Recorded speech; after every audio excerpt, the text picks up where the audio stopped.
Ny varina teto amin'ity lakan-drano ity avokoa ny maloto rehetra avy amin'ny tokantrano iray eto amin'ny fokontany tsara mandroso ambany eto ambadiky ny bazary tsara mandroso. Raha ny fantatra namaky toeram-pivana ireo tokantrano ireo ary niaraka tamin'ny rano maloto niparitaka teto amin'ny toeram-pivarotana avokoa ny maloto rehetra. Mitaraina makasika io zava-misy io ireo mpivarotra eto ivelany bazary tsara mandroso. Izy ireo izay niaina ny fofona maloto tanteraka nanomboka ny maraina teo. Mahasosana io zany boakagny ny topa mivaro ay atao aloha ny biliady tsy nisy. Ny lefa aby olo tsy tere barta tsy fezay tany boaka ty. Atsana tsy raha manjary savy fafa mivarotra na tamin'ny malika bona boka ambony any vakindreo. Zany mampalahelo anay varotra anay ve dia ahoana fa fifenony. Yay mpivarotra foana gnany maloto nefa indreo rehefa merky gn'andro avarindreo fakindreo agnaty gony. Tom kabine magnararaotry indreo rehefa merky gn'andro vakindreo kabinendreo avarindreo amin'ny lalan'ny mpivarotra ty.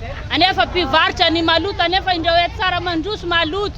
Yay mpivarotra amin'izay gnany maloto eto magnararaotry indreo rehefa merky gn'andro aidy fako aidy mpivarina amin'ity lala ty.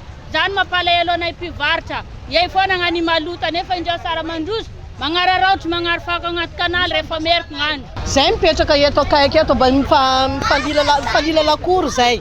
Fa teo président natsondreo tsy hitako izy io maly fa natsondreo président hoe misy bolongo any fafandreo eto.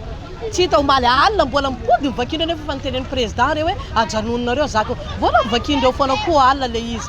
Tsisy natoriana zay teto tamin'ny alina tamin'ny fofona maloto. Zay fo maraina jerevanay aminay eo tsy nidebo tena mafa koa zay.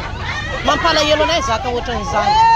Efa indromy taona tamin'ity anio ity no nisiany zavatra toy izao teto amin'ity lakan-drano ambadika ny bazary tsara mandroso ity raha ny fitsiriana nataony chef secteur.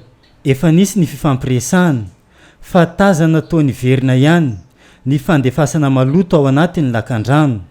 Nomaly zay efa nisy ny antso taminazy io ny tory. Dia rehefa nandeha le fitoriana nandeha zay nanao constat ny zavatra io. Rehefa natao io constat io nitenenareo makanareo mada composta nikarakara ny zavatra io. Rehefa natao zavatra io efa nitapenanay izy io. Nikarakarana nanaiky reo. Komka rehefa alina ny andro zazao mihitsy efa nanao recoupement de renseignement hatramin'ny maraina dia le olona niasa namaky an'io mihitsy nakako renseignement azoko hoe zareo namaky an'io tao. Reo zany tsy mieritreritra le olona ambany ety tsy tsara mandroso maloto fa le olona mipetraka eto ny olombelona samby amin'ny sainany misy mifanararoatra indrindra amin'izany fanariana fako zay manentana foana zay mifokotany ary zany mampady anay mpivarotra reo kanefa ny olona samby amin'ny sainy io tsy zazakely ka ho terena hoe tsy maintsy ny fitenenana atao ary zavatra milamina no atao amin'izany. Tsy tsara mandroso misy tompony maloto tsy marina zany miteny hoe tsara mandroso maloto raha maloto eto reo tsy avovarotra eto tsy nankena bazary an'ity.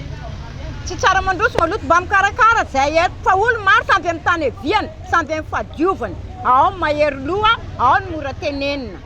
Anio sabotsy maraina saika tabataba tanteraka no niainana teny ivelany bazary tsara mandroso manoloana ny fandefasana maloto ao anatin'ny lakan-drano ity.